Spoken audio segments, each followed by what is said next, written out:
A dead man on a beach. No wallet, no name, no cause of death. A scrap of paper in his pocket bearing 2 words in Persian. A coded message no one has ever cracked. And a mystery that haunted investigators for over 70 years. In 2022, researchers finally gave him a name. But identifying the dead man only exposed a deeper mystery. December 1st, 1948, 6:30 in the morning. On Somerton Park Beach, just south of Adelaide, Australia, 2 jockeys exercising their horses spotted something in the sand. A man lying on his back against the seawall, legs stretched out, feet crossed, smartly dressed in a suit and tie. They assumed he was drunk or sleeping. They rode on. By the time police arrived, it was clear the man was neither. He was dead. And nobody, not then, not for the next 74 years, could say who he was. Tonight's file, the Somerton Man. One of the most baffling cold cases in history. A case officially unsolved for over 7 decades, until a scientist armed with a hair, a database, and decades of obsession changed everything. Or at least, that's what we thought. The man was well dressed, a brown double-breasted suit, a tie, polished shoes. He looked by all accounts like a respectable gentleman who had simply sat down on the beach and gone to sleep. But there was no wallet, no identification, no keys, no cash, and every single label had been carefully cut from his clothing. Everyone. The autopsy was deeply unusual. The pathologist noted the man's calf muscles were extraordinarily well developed, the kind you'd see in a trained dancer or an elite athlete, not an ordinary man in a business suit. His last meal appeared to have been a pasty, eaten about 3 to 4 hours before death. As for the cause of death, unknown. Possibly poison, but no common toxin was detected. Whatever killed this man, it left almost no trace. 3 medical witnesses at the inquest agreed on one thing: his death was not natural. Beyond that, nothing. Police circulated his photograph. Nobody came forward to claim him. His fingerprints matched no records. His dental records matched nobody on file.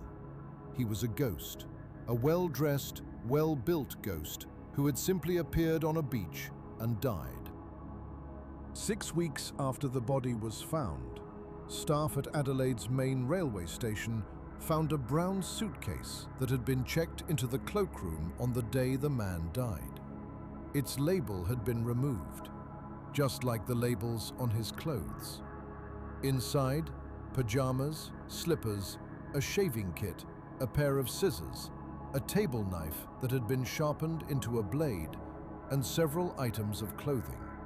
Some bore the name T. Keane, but no one by that name could be found who matched the description. Then, in May 1949, 5 months after the body was discovered, a pathologist re-examined the dead man's clothing one final time. And tucked deep into a concealed fob pocket, a small, almost invisible pocket sewn inside the trousers, he found something.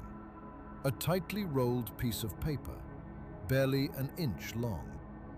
On it, 2 words in Persian: Tamam shud. It is finished. The words were traced to the final page of a collection of 12th century Persian poetry, the Rubaiyat of Omar Khayyam. A copy of the Rubaiyat was later brought to police by a man who reported finding it in the back of his car, parked near the beach around the time of Webb's death. Inside the back cover, investigators found something even stranger: a phone number and a series of letters arranged in 5 lines. The letters appeared to be a code. They were passed to Naval intelligence, to code breakers, to universities, to amateur cryptographers around the world. No one has ever broken it. To this day, the code remains unsolved. The spy theory was the most persistent. It was 1948. The Cold War was just beginning. Adelaide was home to a major naval base, and South Australia was connected to sensitive post-war defense activity, including the Woomera rocket testing range, hundreds of miles to the north. The removed clothing labels, the unbreakable code, the untraceable poison. It all fit the profile of an intelligence operative, or a man who had been quietly eliminated by one. Then there was the nurse.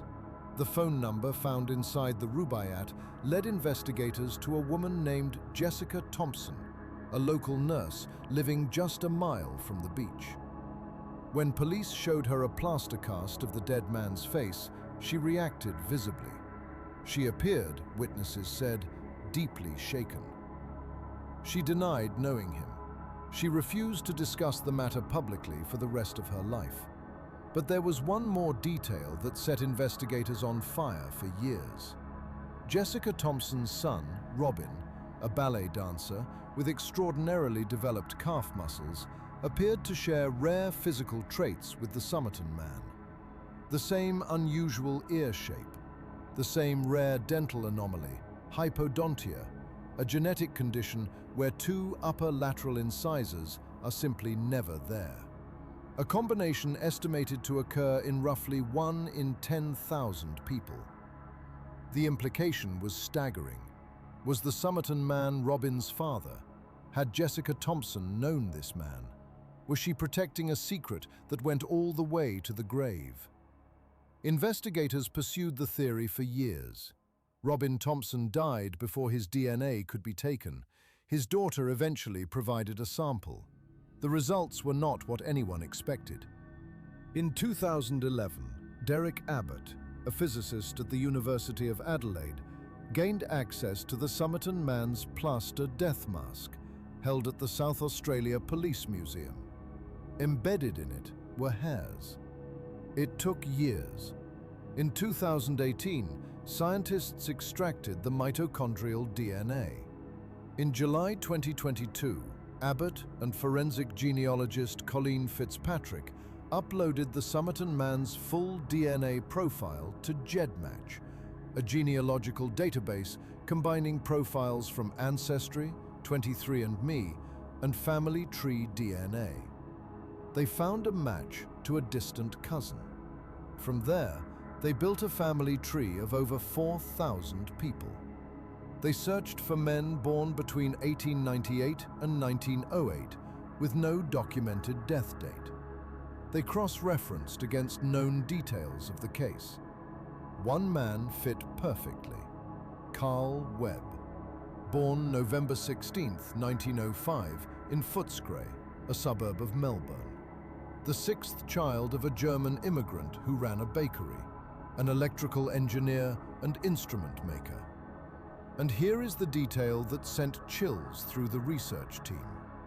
Webb's sister Frida had married a man named Thomas Keane, T. Keane, the name found on clothing in the dead man's suitcase.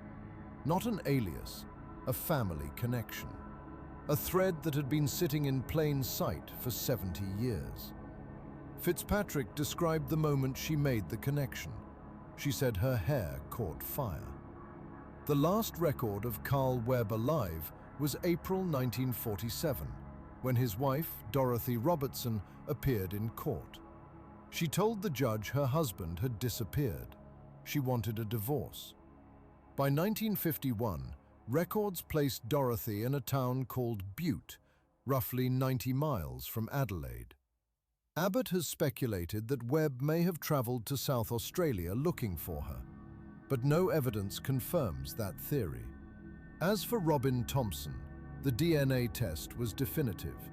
He was not Carl Webb's son. That thread, pursued for years, led nowhere. Jessica Thompson's secret, whatever it was, died with her. Here is where it gets complicated. Abbott's findings were announced to the world in July 2022. Headlines declared the Somerton Man identified. Case closed. Mystery solved. Except, South Australia Police have never officially confirmed it. The identification used autosomal DNA extracted from hairs embedded in the death mask, combined with forensic genetic genealogy. South Australia Police and Forensic Science South Australia did not formally verify the researchers' conclusion, stating that the final determination would rest with the coroner. Abbott himself acknowledged this. He told the New York Times, "We're just saying this is what the DNA tells us. It's up to the police to make the legal determination."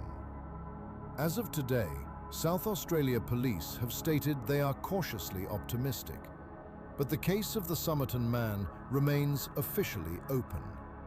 And the code? Still uncracked. Those 5 lines of letters found in the back of a battered copy of Persian poetry passed to Naval intelligence in 1949 have never yielded a verified solution. Nobody can even confirm with certainty that they were encrypted text at all. They may have been initials, shorthand, horse racing notes, or something else entirely. If Carl Webb wrote that code, what was he trying to say? Was it a message to someone? A record of something he knew? A final act of a man who wanted to disappear completely? We don't know. We may never know. Carl Charles Webb. Born in a suburb of Melbourne in 1905, 6th child of a baker, an engineer, a husband who walked out, or disappeared, in 1947 and turned up dead on a beach 18 months later with no identification, no cause of death, and 2 words of Persian poetry hidden in his pocket. For 74 years, he was nobody, a silhouette, a plaster death mask in a police museum. Now at least, he has a name. But the questions that made this case famous: how did he die? Why was he in Adelaide? Who removed his labels? What does the code say? What did Jessica Thompson know? None of those have answers.